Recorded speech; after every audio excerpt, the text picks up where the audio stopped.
Mundo Político faz a 5ª entrevista da série com os candidatos a prefeito de BH.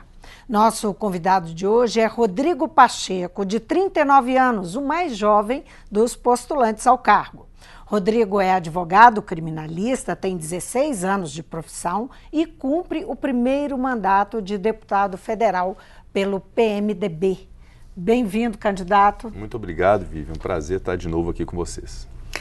O PMDB tentou, ainda na pré-campanha, ampliar a aliança.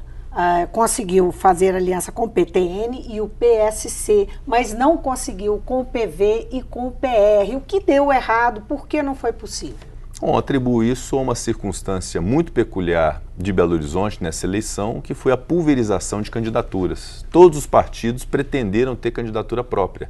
E muitos, a maioria, efetivou essa realidade, portanto nós temos 11 candidaturas. Acabou que partidos que nós tínhamos perspectiva de termos conosco na coligação optaram por lançar candidato a prefeito. E alguns que não lançaram candidato a prefeito optaram por outras coligações. Mas ainda assim tivemos uma coligação que nos permitiu, inclusive, ter o segundo maior tempo de televisão para poder fazer a propaganda eleitoral. Então estamos contentes com a coligação que fizemos, com o PSC e com o PTN.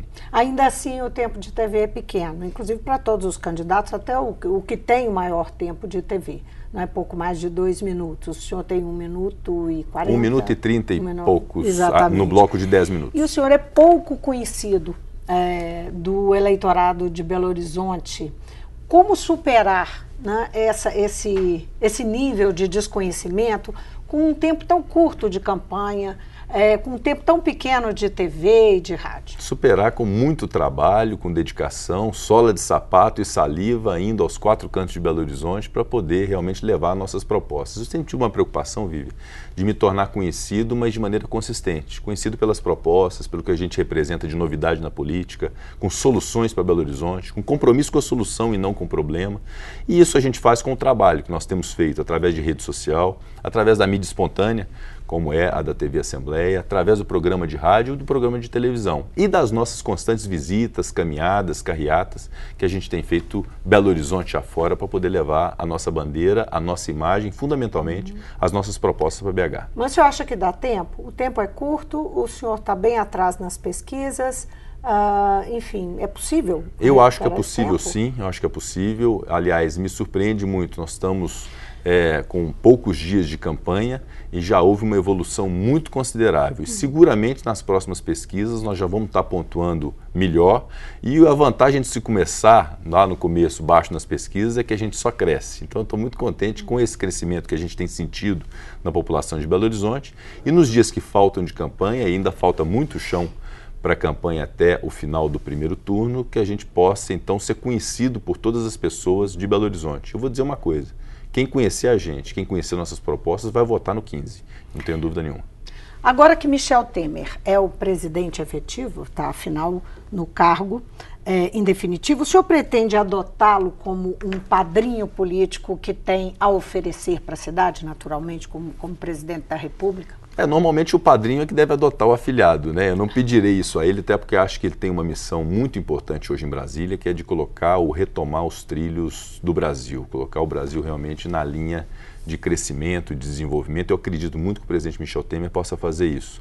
O que eu pedi a ele quando me lancei candidato e fui comunicar isso pessoalmente a ele, é que o que eu queria mais mesmo é que depois de eleito prefeito de Belo Horizonte, nós pudéssemos ter um alinhamento da prefeitura com o governo federal, para que o governo pague essa dívida histórica que tem com Belo Horizonte, de realizações que nunca foram feitas aqui e que só serão feitas se houver esse alinhamento da prefeitura com o governo federal. Tais como a ampliação do metrô, que é uma promessa de 30 anos e que ainda não saiu do papel, tal como o Hospital do Barreiro, que ainda falta o governo federal cumprir com a sua parte para poder fazer funcionar plenamente o Hospital do Barreiro, tal como o anel rodoviário, que é algo vergonhoso para Belo Horizonte, para a região metropolitana, onde se morre pessoas a todo instante em razão dos acidentes, da precariedade do anel rodoviário, que também depende de investimento federal, do rodoanel, que precisa sair do papel para poder desafogar o trânsito de Belo Horizonte. São muitas realizações que só serão feitas com o apoio do governo federal. E o fato de eu ser do mesmo partido do presidente Michel Temer, eu não tenho dúvida nenhuma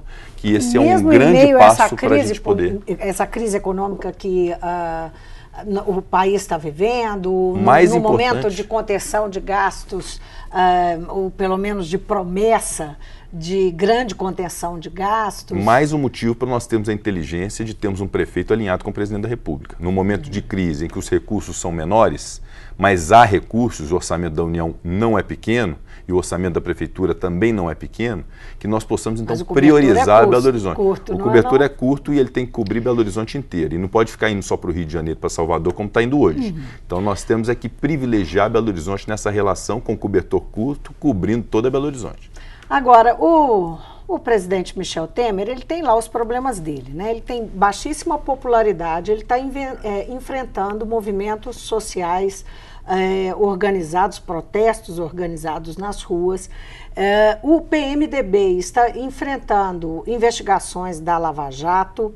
Isso pode atrapalhar as eleições? Pode ser, por outro lado, ruim para a sua candidatura e as candidaturas do PMDB nas cidades? Eu considero que não, até porque deve se distinguir a minha condição de um novato na política. Eu tenho 1 ano e meio de mandato como deputado federal.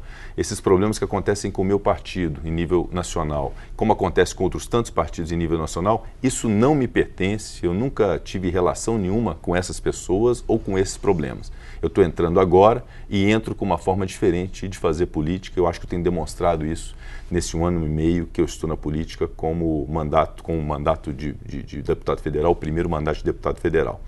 E a minha relação não é pessoal, eu não quero propriamente uma relação pessoal com o ministro A ou com o ministro B. Nossa relação é institucional, da prefeitura com o governo federal, que tem nas pessoas que ocupam os cargos, o prefeito do PMDB com o governo federal, o presidente da República do PMDB. E dentro disso, a gente poder realmente trazer para Belo Horizonte aquilo que nós precisamos. E só se traz isso com alinhamento político, com diálogo, com prestígio, com esse equilíbrio que vai render muitos frutos para Belo Horizonte, eu tenho certeza disso. Até porque o presidente Michel Temer, ele tem uma gratidão ao PMDB de Minas, que sempre deu ao longo da história sustentação a ele.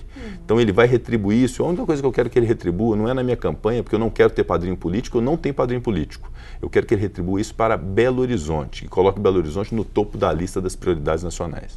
Esse alinhamento com o governo Temer, o senhor como deputado federal pretende votar pela flexibilização das leis trabalhistas, pela reforma da Previdência, como defende o governo de Michel Temer? Todas essas pautas, elas vão ser discutidas e debatidas na Câmara dos Deputados. Eu sou deputado, não vou me furtar a nenhuma discussão nesse sentido. Mas, Vivian, eu tenho independência, ainda que eu pertença a um partido político, e já mostrei isso em várias votações na Câmara dos Deputados, eu tenho independência em relação ao meu partido. Se eu quiser votar contra a orientação do meu partido, eu votarei. Até porque eu represento... Essas são um bocado impopulares, Até porque eu represento segmentos, eu represento uma classe de advogados, por exemplo, que me ajudou muito a ser deputado federal. Eu represento cidades do interior, então represento a capital, que é Belo Horizonte. Então, vamos dizer, eu como deputado represento várias realidades em Minas Gerais. E cada votação nós temos que identificar o que é o anseio dessas pessoas e o que é bom para o país. O que for bom para o país, ainda que num primeiro momento seja impopular ou seja desagradável, nós vamos ter que nos render em algum momento a fazer essas votações. Mas não pretendo, hora nenhuma, sacrificar direito adquirido de ninguém. Agora, candidato, aqui o governador Fernando Pimentel tem vários partidos da base dele disputando as eleições, e um deles é o PMDB, o seu partido, o senhor como candidato desse partido. E todos estão, sem exceção, mais atrás nas pesquisas, né? O governador vai ficar sem candidato no segundo turno? Olha, eu não sei se o governador... representa uma candidatura da base de Fernando Pimentel? O governador Fernando Pimentel, a quem eu respeito muito e prezo muito, considero um bom político, inclusive foi um prefeito muito bem avaliado de Belo Horizonte, ele tem o candidato do partido dele, que é o candidato Reginaldo Lopes, do PT. É o candidato oficial do Partido dos Trabalhadores, consequentemente do governador Fernando Pimentel. Não que eu quisesse não ter o apoio dele, eu gostaria de ter o apoio dele, mas ele tem o apoio rendido ao Reginaldo Lopes. Eu não sei se ele ficará sem candidato no segundo turno. O que eu sei é que eu vou para o segundo turno. E não sei com quem eu vou disputar. E indo para o segundo turno eu vou ganhar a eleição. E eu não represento o interesse nem do governador Fernando Pimentel, nem de qualquer outro líder político. Eu represento o interesse daquelas pessoas que me apoiam, que acreditam em mim, e as pessoas de Belo Horizonte que querem ter uma prefeitura integral, uma prefeitura séria, com comprometimento para dar solução aos problemas que nós vivemos. Nós temos compromisso com a solução, não é compromisso com o problema. Então vamos lá sobre as críticas à prefeitura. Porque o senhor quer ser candidato, não é? Naturalmente quer mudar alguma coisa. Então, que críticas tem e o que é que pretende oferecer ao seu eleitor? Viva, eu exerço uma política de reconhecimento daquilo que seja positivo. Eu não tenho interesse algum de jogar pedra apenas por interesse político-partidário. Devo reconhecer que essa gestão, como outras que passaram em Belo Horizonte, construíram coisas positivas. Cito como exemplo de algo positivo a educação infantil em Belo Horizonte, que pode ser melhorada, mas houve um grande avanço em relação a isso. Mas há outros tantos pontos negativos que nós temos que enfrentar e enfrentar com um compromisso de resolver.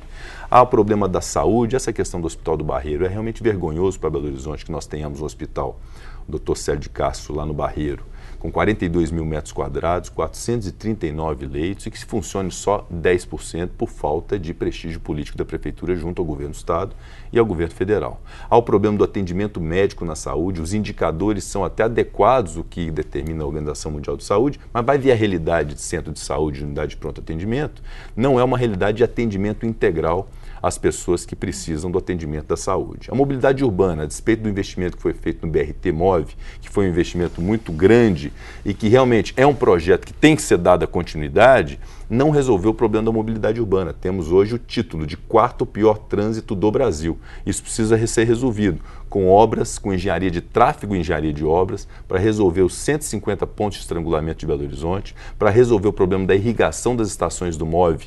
E isso é ser integral, porque não adianta só o BRT-MOV funcionar e aí a pessoa vai pegar um outro ônibus para complementar o trajeto e essa linha não funciona. Isso não é integral. Então são vários pontos que nós temos em Belo Horizonte que precisam ser resolvidos com política inteligente e, sobretudo, com governança pública, transparente, sustentável, com prestação de contas responsável, com conformidade legal, com planejamento e, fundamentalmente, toda essa gestão ouvindo pessoas. Porque a maior reclamação que se tem em relação à prefeitura atual é da falta de diálogo com a sociedade de Belo Horizonte. Concretamente, ouvindo como? Ouvindo como? Vamos lá, nós temos mais de 600 comissões, colegiados e conselhos em Belo Horizonte, que não tem voz efetiva em Belo Horizonte. As decisões são tomadas dentro de gabinete com meia dúzia de assessores. E a prefeitura e o candidato do prefeito dizem que eles são ouvidos. Não há essa interlocução. Isso eu posso dizer porque eu tenho rodado Belo Horizonte toda e a maior reclamação, seja da pessoa muito humilde que está lá na periferia, seja de um líder comunitário que cuida da gestão da sua comunidade, todos dizem que não tem diálogo com o prefeito municipal. Hoje mesmo eu ouvi duas pessoas dizendo que foram ao gabinete do prefeito, não foram recebidas, e são pessoas de alto quilate que poderiam contribuir muito para a administração municipal. Então, esse diálogo não há. Ouvindo como? Ouvindo essas comissões, esses conselhos, esses colegiados, ouvindo as pessoas propriamente. Hoje nós temos mecanismos tecnológicos de interação dessas pessoas com a prefeitura. Nós temos que colocar internet e banda larga de qualidade nas periferias, criar aplicativos de interlocução dessas pessoas com a prefeitura. Do orçamento participativo? Eu acho muito bom o orçamento participativo. Há uma parte das realizações de obras, pretendo dar força ao orçamento participativo, porque é uma forma democrática das pessoas escolherem quais são as suas prioridades. Vamos avançar um pouquinho? Vamos passar para a questão da segurança pública, que é um assunto que o senhor já defendeu o fortalecimento dessa segurança pública, assim como uma prioridade. Sim. Até onde o prefeito e a prefeitura podem, de fato, fazer diferença na segurança pública, que a gente sabe que constitucionalmente é dever do Estado? Pode ter uma função e uma participação decisiva e determinante na segurança pública. Primeiro, aumentando o investimento do orçamento da prefeitura, que hoje é de 1% na segurança pública, para pelo menos 3% na segurança pública. E tem essa margem de manobra? Tem essa margem de manobra. De onde que vai tirar esse dinheiro? Vai tirar do dinheiro, do combate ao desperdício de dinheiro público, inclusive em cargos comissionados desnecessários. Cargo comissionado é aquele que o sujeito não faz concurso e está lá por apadrinhamento político. Cortar esses cargos comissionados, na medida do que for possível, que não comprometer o serviço da prefeitura, fazendo as PPPs, as concessões públicas que são necessárias para desonerar o Estado de obrigações que não são dele e trazendo recursos do governo federal. Agora, e quem pode fazer isso é quem tem interlocução com o governo federal. Então, fazendo isso, é possível aumentar o orçamento da segurança. Só fazer aqui uma reflexão, porque o que a gente sabe que normalmente, o que acontece? A prefeitura incha. E o Poder Executivo incha porque tem que cumprir os seus compromissos partidários e os seus arranjos, mesmo depois que toma posse, o prefeito toma posse, com os seus aliados. Como é que o senhor vai fazer? O senhor não vai considerar o cargo como uma moeda de troca nessa relação? Que isso é de praxe? Como fazer isso e como ter os seus aliados do seu lado? Porque na Câmara o senhor vai precisar. Eu vou voltar ao início da nossa entrevista quando você me perguntou sobre as coligações. Eu fiz uma coligação menor, com 2 partidos que são menores que o meu e que, na verdade, não precisam ser atendidos politicamente nesse sentido. Sim, mas e depois? A minha gestão, Vivian, será pautada na meritocracia, nas pessoas que tenham condição técnica e capacidade técnica de ocupar todas as pastas e todos os setores da prefeitura. Naturalmente que há indicação política de um ou de outro, mas essa indicação política não pode prescindir da capacidade da pessoa indicada de exercer aquela função. E a Câmara Municipal vai ter uma relação com o prefeito de muita transparência. Nós vamos governar juntos, sem necessidade de barganha de cargo. O atual prefeito, ele bateu muito nessa tecla, fez algum esforço nesse sentido, mas, de fato, ele precisou colocar, por exemplo, grande parte do pessoal do PSDB que saiu do governo do Estado na prefeitura, no segundo mandato dele, para dar um exemplo. Eu não tenho esse problema porque o PMDB hoje é governo federal, o presidente da República é do PMDB, não precisa acolher ninguém aqui, nem acolheria se fosse o caso. E nós temos também participação no governo do Estado, com o vice-governador Antônio Andrade. Então a prefeitura não estará contaminada com esse tipo de política, de ter que acolher apadrinhado político. Isso não vai acontecer na minha gestão. Isso eu posso garantir que nós vamos colocar pessoas que tenham capacidade de gerir a prefeitura. Candidato, infelizmente o nosso tempo acabou. Muitíssimo obrigada pela sua presença aqui no Mundo Político. Obrigado.